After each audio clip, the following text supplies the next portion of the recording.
Well, hi there, it's Felicity, and I'm going to talk today a little bit about what happens when things actually aren't going that well for us as artists. When you're not getting sales, you're not getting accepted into prizes, perhaps you are feeling a bit maybe criticised by your work from people around you, or you're questioning yourself, or your work's stockpiling in the studio. So welcome, I'm, as you can see, live in my own studio at the moment with lots of stuff happening in here. And it's a really interesting process, isn't it, being an artist and not being certain that you're always going to be heading in the successful direction. How we manage all that stuff internally, how we think about it and how we talk to ourselves about it is just super important.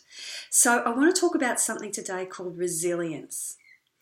And the idea of resilience is that when things aren't going so well for us, we have an internal capacity to work out what's going on and to think about it in different ways so that we don't end up, in a dark space in terms of how we feel about ourselves. So, one of the things that happens when things aren't going so well is that we can find ourselves comparing ourselves to others. Comparing ourselves to our peers that are winning prizes or, getting more sales from their studio or their exhibitions. We can really do ourselves in when we're kind of getting caught in that comparison thing. So the thing that I say to the clients, the artists that I work with, is saying rather than compare, how about you think of it in terms of having a benchmark?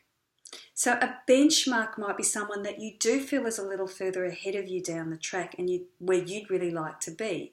And so you set that more as that's where I'd like to get to. There's a benchmark. And I'm going to work hard to try and reach that benchmark. That's a completely different mindset to comparing yourselves.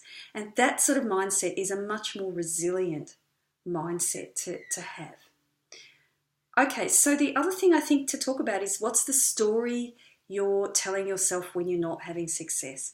What are you actually saying in your own mind to yourself? How are you judging yourself? And my hunch is that, because I've done it plenty of times myself, we can be really critical and judgmental of ourselves. And of course, if you're telling yourself all of that story, then you're creating a kind of a low energy. You get yourself into a pretty sort of dark and difficult spot. So be aware of what the story is that you're telling yourself. Resilient people also tend to see challenges as opportunities. So, if I have a painting, and I have plenty of paintings that I enter into prizes that never get selected, I see that as an opportunity either to improve that painting, so I'll take it back in the studio and I'll wipe it and restart it again. I'm not precious about my work in that way. Or I might say, okay, it's an opportunity to re-enter it in another direction, or maybe hold it back and keep it for a show that I'm doing next year. I try and train, or I have tried to train myself over the years of being able to see challenges like knockbacks as opportunities. And that's part of being an artist. That's part of being successful at what we're doing. You need to have this resilience working for you and practice it, because it's a tough road being an artist. You get a lot of knockbacks. It's not that easy. But if your mindset is right, then it should be a much easier road. So, the other thing to think about when we're talking about resilience, I think, is gratitude. It's talked about a lot these days because it's actually been seen to be incredibly helpful in terms of us coping.